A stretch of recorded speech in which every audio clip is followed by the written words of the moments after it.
The brutal hours, the tragic death of Cory James Proto. In April 2014, Christchurch, New Zealand, became the setting for a tragic and complex case that underscored the devastating realities of domestic violence.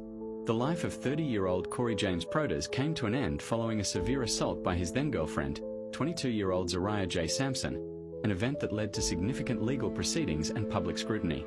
The fatal incident occurred within the confines of a residential address. Evidence presented during the court process revealed that over a period, Sampson subjected Proto to a series of violent acts. These actions included repeated striking, kicking, and stomping, resulting in extensive internal injuries. Prosecutors detailed how the assault was prolonged, contributing to the severity of the trauma Proto sustained. Furthermore, during the assault, Sampson inflicted a superficial cut to Proto's neck before proceeding to strangle him with a computer cord. Following this, Proto's body was taken to Sampson's own residence and concealed under a bed.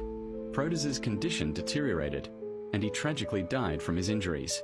The subsequent police investigation led to Zariah J. Sampson being charged with murder. However, during the course of the judicial process, and after careful consideration of all evidence, Sampson ultimately pleaded guilty to the lesser charge of manslaughter. The legal proceedings delved into the specific circumstances surrounding the death, examining the intent of the perpetrator and the dynamics of the relationship.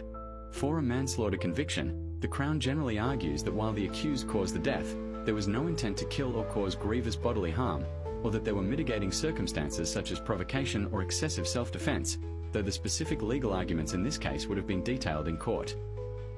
The acceptance of a manslaughter plea by the prosecution indicates that, based on the evidence, the high threshold for a murder conviction, which requires proving intent to kill or cause grievous bodily harm, was determined to be difficult to meet. The case of Cory James Proto served as a stark and painful reminder of the silent battles fought within domestic relationships and the profound, often fatal, consequences of violence.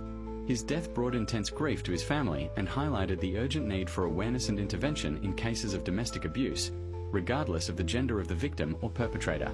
The court's final ruling on manslaughter brought a legal conclusion to the case, yet the tragedy continues to resonate as a warning against the dangers of violence in any relationship.